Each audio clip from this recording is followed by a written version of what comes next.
Pai do Senhor, amém? Amém, igreja? Então, abra a palavra do Senhor em Lucas 17, 11. E aconteceu que, indo ele a Jerusalém, passou pelo meio da Samaria e da Galileia. E entrando numa cidade alteia, saíram ao encontro 10 homens leprosos, os mais pararam de longe e levantaram a mão. Jesus, mestre, tende misericórdia de nós. E ele vindo e disse: ide e mostrai aos vossos sacerdotes. E aconteceu que indo eles ficaram limpos. E um deles, vindo que estava sã, voltou glorificando a Deus em alta voz. E caiu aos seus pés com o rosto de terra, e dando-lhe graça. Este era o samaritano. E respondeu Jesus e disse: não foram 10 os limpos? Aonde estão os 9? E não houve quem voltasse para dar glória a Deus, então esse é estrangeiro. E disse: levanta-te e vai, a tua fé te salvará. Aleluia! Louvado seja o nome do Senhor. Glorifica esse Deus, igreja. Amém? Eu quero que, antes de tudo, você grave um versículo pequenininho que diz assim, em Hebreus 13, hoje, que diz assim: ele é o mesmo de ontem, de hoje e será. Ele é o mesmo de hoje, ele é o mesmo de ontem, de hoje e será eternamente. E será eternamente. Ou seja, aquele mesmo Jesus que operou na vida daqueles 10 leprosos, esse mesmo Jesus vai presente aqui. Amém? Amém, igreja? Amém. Então grava isso. Grava também que o nosso Senhor, ele é onipotente, ele é onisciente, ele é onipresente. Ou seja, ele é todo poderoso. Ele sabe, conhece todas as coisas. E ele sabe até mesmo aquilo que você nem imagina. Eu, por exemplo, eu não tenho netos, mas o Senhor já sabe quantos netos eu vou ter. O Senhor, ele já sabe o meu passado. Ele conhece o meu passado, ele conhece o meu presente e ele também conhece o meu futuro. Mas eu não estou entendendo, irmãos. O Senhor, ele estava saindo para evangelizar. O Senhor estava pregando e ele decidiu ir para Jerusalém. Porém, ele passou por 2 cidades primeiro, Samaria e Galileia. Ele passou como se fosse um entroncamento. E ele foi para um povoado. Aos olhos humanos, a gente pode dizer assim, minha pastora: ele passou por ali porque é um caminho, aleluia, mais rápido. Ele passou para aquela cidade, para aquele povoado, porque era um lugarzinho mais rápido, quem sabe? Não. Jesus, ele sabia o que ele estava fazendo. Ele sabia que tinha que passar naquela cidade, porque ali naquela cidade, naquele povoado, tinha 10 pessoas, 10 vidas que estavam sedentas, 10 vidas que estavam desenganadas, 10 vidas que foram isoladas para a morte. Ele sabia que precisava passar naquela cidade para fazer um milagre. E esse mesmo Deus está passando neste lugar. Esse mesmo Deus está do seu lado. Esse mesmo Deus está passando na tua casa. Esse mesmo Deus está passando na tua família. Aleluia. E quando Jesus passou naquela cidade, aqueles homens se mantêm à distância. Aqueles homens se mantêm à distância, porque eles sabiam que eles estavam numa doença contagiosa. Mas quando ele viu Jesus, ele ficou calado? Não. Eles começaram a gritar. Eles começaram a dizer: Jesus, tenha misericórdia de mim. Porque eles sabiam que quem estava passando ali não era qualquer homem, era o dono da bênção. E Jesus está passando aqui neste momento. E você vai falar o que, igreja? Você vai ficar calado ou você vai clamar este Deus? Ou você vai glorificar ou vai ficar calado? E a palavra do Senhor vai nos dizer que aqueles homens, eles começam a gritar. Aqueles homens sofriam de uma enfermidade. Só sabe quem é. Só sabe realmente o que passa através daquela enfermidade. Quem vive e quem passa. No final da pregação, eu vou contar para vocês o sofrimento do que eu vivi dentro da minha família com a pessoa que é lepra. Irmã Denilce, lepra existe sim. Hoje ela é conhecida como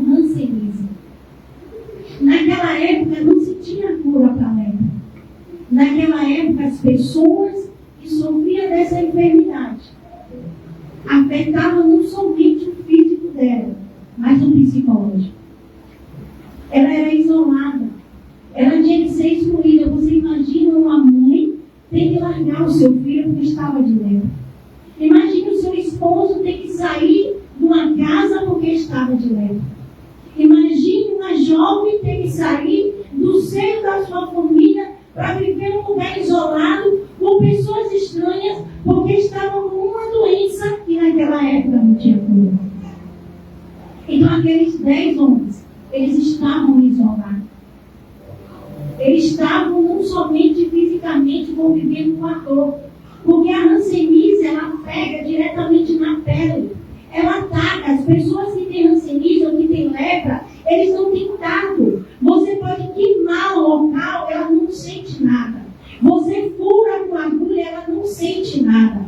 É uma doença que ataca também diretamente os nervos. Ela come diretamente os nervos. E as pessoas que têm hanseníase não conseguem segurar as coisas.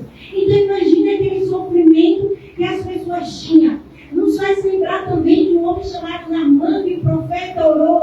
E ele mandou ele mergulhar 7 vezes no Jordão para ficar curado. Aquele homem era um homem do exército. Aquele homem tinha poder. Aquele homem era rico, mas ele também sofria dessa enfermidade. E a Bíblia diz que quando ele tirava aquelas armaduras, ele sentia dor. A ponto daquela jovem se comover com a dor dele. Ele dizia assim: olha, se você estivesse na minha terra e o profeta orasse por você, você ia ficar curado.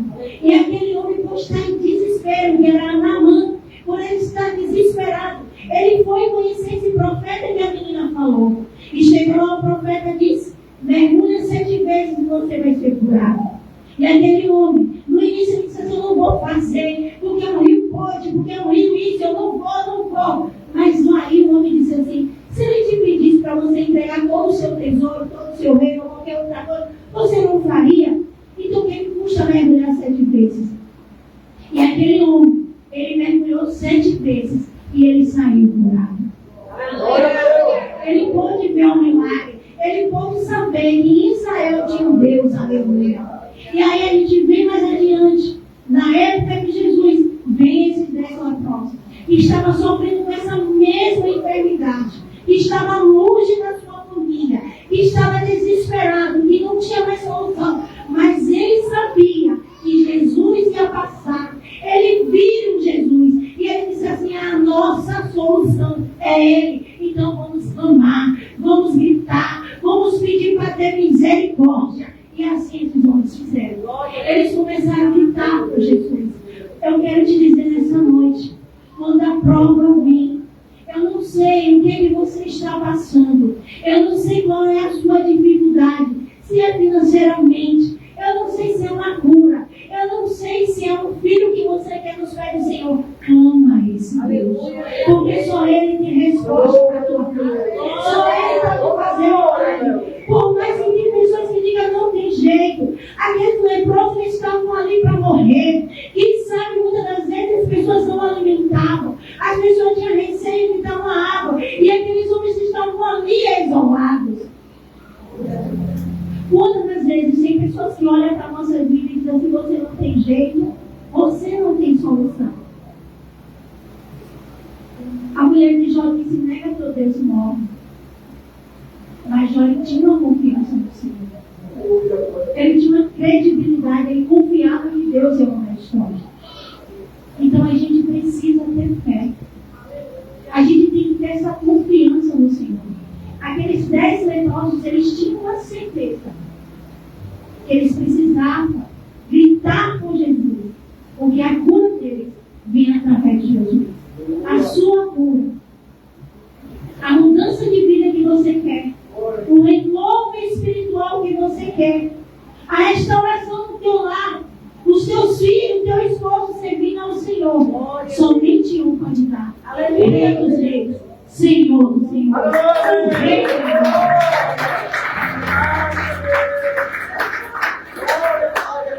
Não vem de vizinho, não vem do Facebook, não vem de ninguém. Ele vem do Senhor. E é preciso que eu e você tenhamos fé. Mas acima desse versículo, você vai ver o Senhor dizendo mais tarde a gente vai dizer, não, sai daqui e vai para o outro lado. Aqueles homens tinham fé. Então, não pare de ter fé. Não pare de acreditar nesse Deus. E aí, esses homens foram lá e falaram com o sacerdote. Mas eu não entendi, maneiros. Por que eles foram falar com o sacerdote? Porque naquela época na igreja, quando alguém estava sentindo algo, eles iam até o sacerdote. E o sacerdote lhe dizia, você realmente está com lepra, vai, não sei o quê. E quando eles também eram curados, eles precisavam ir para o sacerdote. E eles foram lá e mostraram para o sacerdote que eles estavam curados. Eles obedeceram. Jesus disse o que a eles? Vai e mostra o sacerdote. Então você entende que essa palavra fala de fé e de obediência. Concorda? Fé. Eles tiveram fé, porque eles sabiam que Jesus contava da história deles. Segundo, eles obedeceram. Naamã obedeceu. Falou que não ia, sapateou, a gente faz isso, né, pastora? Não, Deus. E acaba fazendo em vez de um milagre acontecer. Deus não faça isso, não vou, Deus. Eu já fiz isso. Faz de novo, não vou. A gente faz birra. Então, assim, eu estou mandando, você vai se arrepender. E quando você obedece, o milagre chega na sua vida. E aqueles homens foram lá e mostrou ao sacerdote. Só que nós esqueceram do principal. Agradecer. Eles esqueceram de agradecer. Mas não disse não, eu vou ter que agradecer. Eu vou ter que glorificar esse Deus. Que tipo de crente nós estamos sendo? Aqueles que querem a bênção e voltam para agradecer e glorificar esse Deus? Ou aquele que está na igreja somente para receber, recebe e abandona?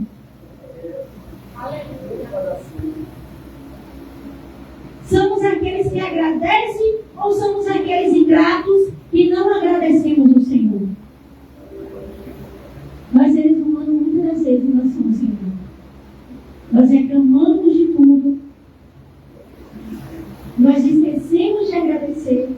Se faz calor, nós reclamamos. Se faz frio, nós reclamamos. Se chove, nós reclamamos. Se não chove, nós reclamamos. E esquecemos o principal é agradecer a Deus por tudo. Agradeça a Deus pela chuva. Porque se a chuva não tem alimento. A irmã falou aqui, o profeta disse, vai lá 7 vezes. Aquela terra estava sedenta, o povo estava morrendo de fome. E o que o povo queria? Chuva. Irmã, mas está chovendo demais. Manda o sol. Precisamos também de uma roupa de chuva. Senão a gente não vai numa praia. Tudo, precisamos de tudo. Mas é mais fácil, às vezes, a gente reclamar de tudo. Você já agradeceu a Deus hoje? Pelas bênçãos? Não recebi bênção nenhuma hoje. Nenhuma. E a tua vida? Quantas pessoas hoje não levantou da cama? Quantas pessoas hoje queriam falar, reclamar com o filho e não teve essa oportunidade? Quantas pessoas queriam estar sentadas onde você está sentando? Está sentado, mas está num leito de hospital. Respira aí, igreja. Vem fundo. Então agradeço a Deus por essa notícia.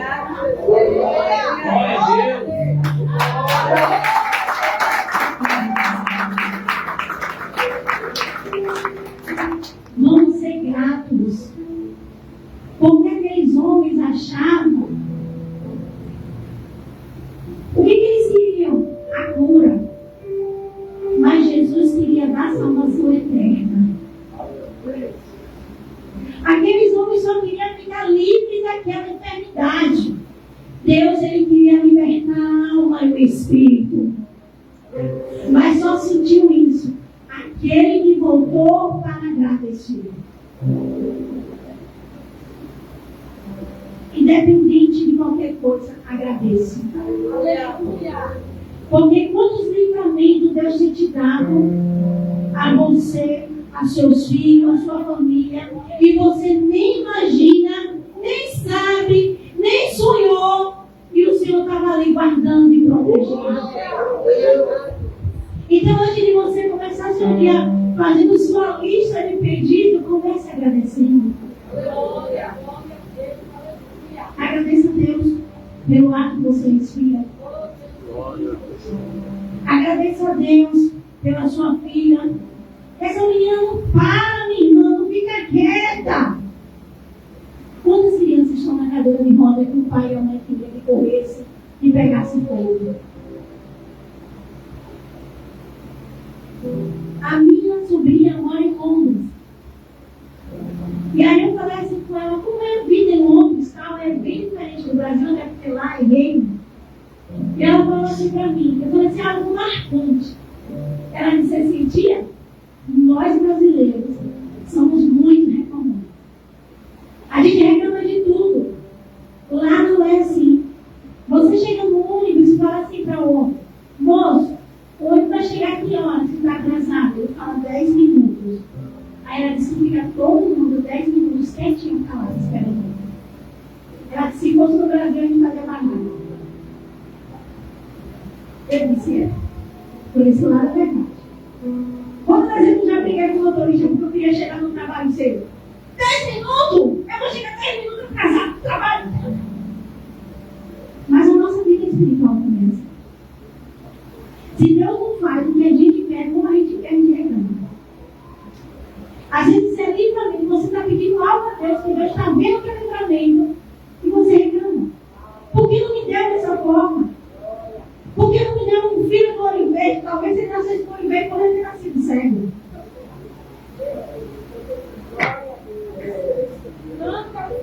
Entende? A gente tem que parar de reclamar e agradecer. Porque até a vara do Senhor é o consolo. Se Deus está dizendo que não, agradeça por isso. E se Deus te deu algo, mesmo que você não queria, agradeça, porque Ele sabe o porquê Ele te deu hoje. Porque talvez hoje você não compreenda, mas amanhã você vai compreender.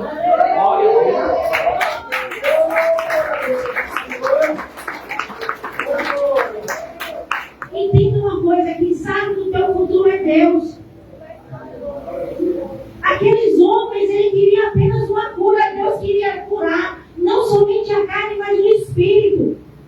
E o Senhor falou para aquele último, disse assim, a tua fé te salvou, aleluia. Não tem nada mais gratificante do que a salvação, do que aquilo que a gente está todos os dias clamando a Deus, buscando e fazendo coisas que chegar naquele dia o Senhor se afastado de mim. Então, se você está aqui todos os dias, se você dobra seu joelho todos os dias, é porque você quer a salvação.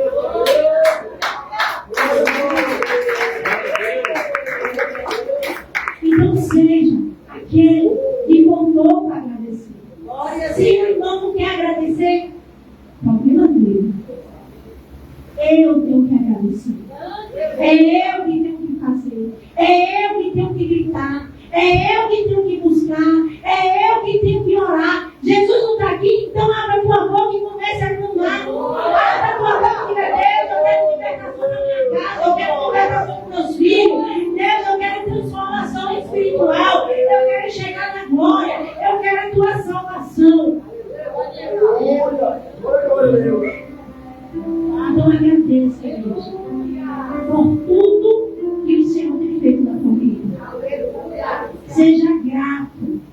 Para de reclamar. E agradeça. Porque as pessoas que mais reclamam, menos prosperam. E quem mais reclama, difícil verá a salvação. Porque vai querer até questionar Deus, ou porque a porta é estreita e não foi tão larga, porque não sei. Então agradece. por tudo. Pelas bênçãos que você pediu, pelas bênçãos que não pediu, e acima de tudo, pela salvação. Aleluia. Lembre bem, 9 não voltou para agradecer. O problema deles. Mas aquele voltou para agradecer e glorificar esse Deus e ter a salvação garantida. Se a irmã do lado não quer glorificar, se o irmão não quer problema dele, glorifica. Lá no condomínio do moro tem uma lagoa assim, ó. Aí às vezes eu vou para lá e começo a orar na lagoa.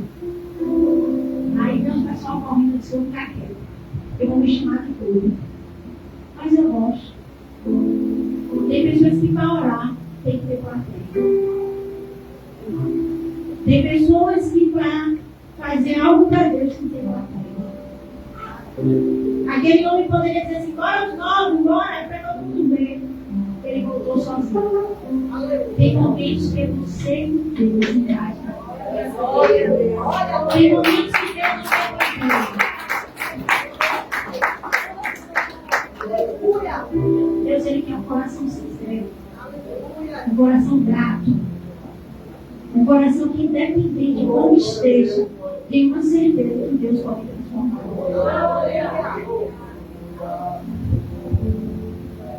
Quando minha mãe, em 2019, ela foi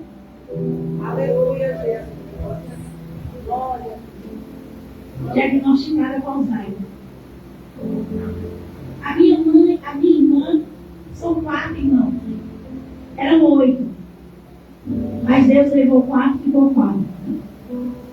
Eu falo assim para as pessoas, eu acho que minha mãe teve Alzheimer porque Deus permitiu que ela esquecesse a dor de ter enterrado 4 filhos. E sobreviveu 4. São 2 mulheres e 2 rapazes. Morreram já adultos também. Mas ficaram com 4 comigo. E aí, quando minha mãe foi diagnosticada com Alzheimer, a gente ficou naquela labuta, esqueceu da gente. A gente não tinha o direito de ficar doente porque o foco era a minha mãe. E quando foi 2023, o Senhor colheu a minha mãe. Porque a nossa oração era assim, Senhor, se a gente vê a mãe padecendo mais ainda na cama, e o Senhor leva, do que ver a tua serva nesse sofrimento. E quando foi 2023, outubro de 2023, a minha irmã estava pesando 40 quilos. E a gente achava que minha irmã estava pesando 40 quilos por causa do sofrimento que ela estava vendo, minha irmã. E quando foi em outubro de 2023, minha mãe faleceu. Quando foi em janeiro de 2024, a gente disse assim, precisamos nos cuidar. Meu irmão tinha problema cardíaco, foi o cardiologista, eu tinha problema de pressão alta, fui procurar também um cardiologista. E minha irmã ficou assim, se achando que tinha 40 anos, que tinha pesando 40 quilos, que estava tudo bem. Só que ela pensou e disse assim, peraí, tem uma mancha na minha perna, aqui. E essa mancha cresceu. E aí quando eu cheguei na casa dela, ela falou assim, mãe, tem uma mancha na minha perna e era pequena e está grande. E aí eu falei assim, meu Deus, tenha misericórdia, Senhor.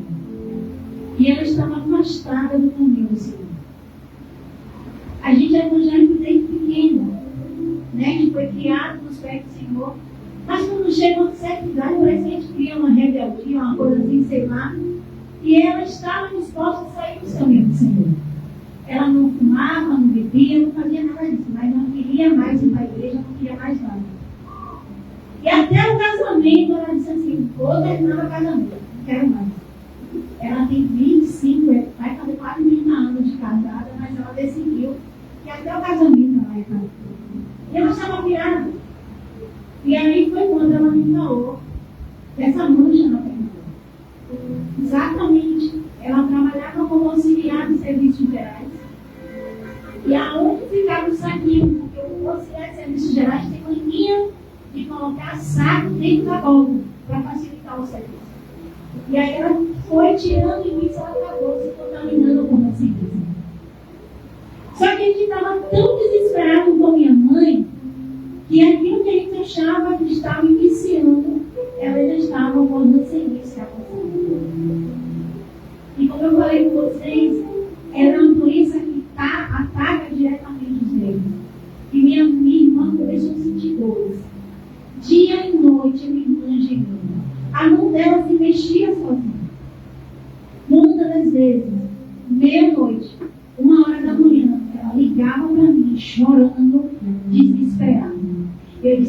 que eu não posso fazer nada, mas eu conheço alguém que transforma a vida. Eu conheço alguém que pode te dar sua cura e você sabe quem. Então eu estou aqui na Praça Kennedy, você está aí no Barreiro. O que é que eu posso fazer? Tome o profeta e desce e clama ao Senhor. Porque quem pode te dar a sua cura é Deus. Eu não posso, mas o Senhor pode. E aí daqui a pouco está chegando o marido, que o esposo dela é presbítero. Ela começou a se chegar, e aí ela disse assim: hoje eu vou dar um baixo no meu sofrimento. E ela foi para a igreja. Ela procurou quem? O dono da bênção. E ela se reconciliou com o Senhor. O ano passado, o médico disse, um ano retrasado, o médico disse que ia fazer a cirurgia dela na mão, que falou que comeu mais do nervo dela, é uma bactéria que vive no nervo, literalmente. E aí, o que foi que aconteceu? O médico disse assim: você vai ficar, ou você não vai ficar, mas vai melhorar só um pouquinho. Aí ela disse assim: eu você operar, você de uma boa, você vai ver, porque eu sei o Deus que eu sigo. Eu falei: amém, confiante no Senhor, que vai mexer nos nervos. Não é assim que ele fica, porque aquela dúvida, você vai mexer nos nervos, não sei não, viu? E aí o médico fez a cirurgia dela, e graças a Deus, ela só não pode dar aqueles impactos fortes na mão, não pode, mas dói, ela não sente. E a confiança que ela criou no Senhor foi tão forte que ela, de 40 quilos, ela foi para 80 quilos. Por causa da medicação. 80 quilos. E o cabelo dela caiu. Eu disse: Deus, essa mulher vai entrar em depressão. Porque a beleza do nosso cabelo, da nossa amiga, a cabelo da mulher tem essa verdade. E o cabelo dela caiu.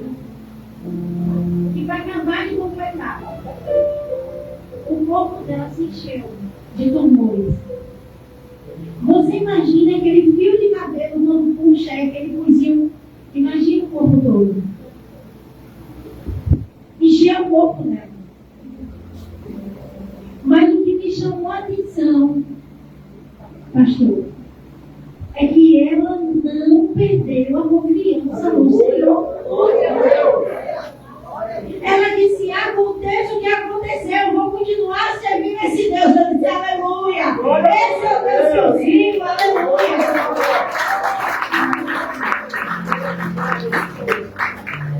E ela começou a tomar um remédio que não podia engravidar. E ela não pode. E também chegou a idade. Mas por quê? Você sabe por que ela não tem filhos? Porque no passado ela dizia assim: Deus é mais eu ter filho. Aí agora com 47 anos quer ter filho assim, não pode. Ela falou: Deus é mais.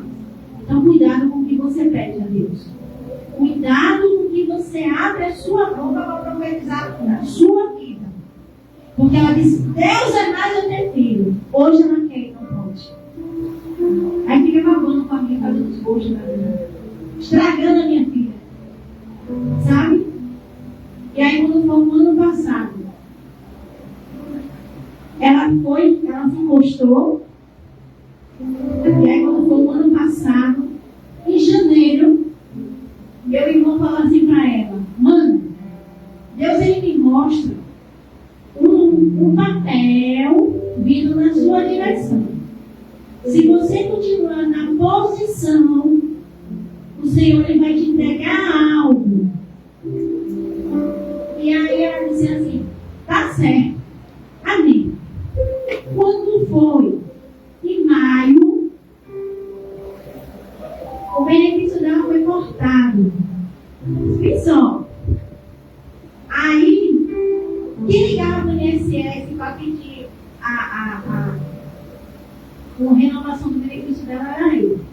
Aí eu liguei para o rapaz, ele disse assim: a senhora quer renovação do benefício ou a senhora quer dar entrada na aposentadoria? Eu falei assim: na aposentadoria? Aí eu falei assim: oxi, ela disse, aí ele falou, então tá bom, vamos marcar tal dia. Aí liguei para ela, mana, dei entrada na sua aposentadoria. Você tá doida? Os exames estão tudo vencido. A médica só volta daqui a 2 meses, que ela tá com não sei o que, não sei o que. Eu falei, vem cá, você não disse para mim todos os dias que você é filha do Deus Altíssimo? Ou não, a gente já tem. Vamos correr atrás, sim. Você fala todo dia que você vai conseguir porque você é filha do Deus Altíssimo. E aí, para a honra e glória do Senhor, ela foi. Relatório vencido, exame vencido, e o médico aposentou ele.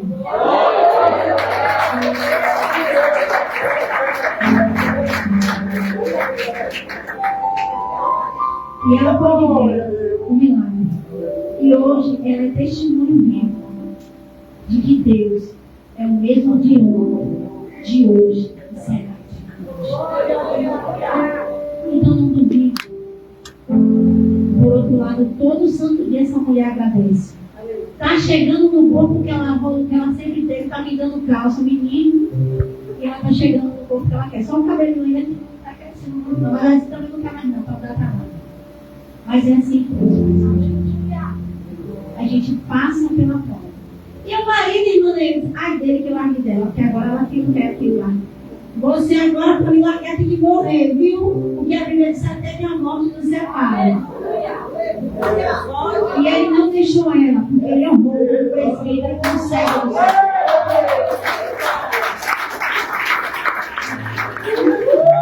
Ela ficou feinha, viu? Eu disse a ela, mano, você tá feia. Ela ficou feia que nem foto tirar. Eu já disse, bora, vou tirar foto. Meu cabelinho curtinho, tô bonita para Jesus. É assim que ela fala. Sou filha do Deus vivo. Então você é filho e filha de Deus vivo. Só não esquece de agradecer. Então grava bem. A gente precisa ter fé. A gente precisa ter obediência. E a gente precisa ser grato ao Senhor. Amém? E assim agradeço a minha rica oportunidade de estar hoje.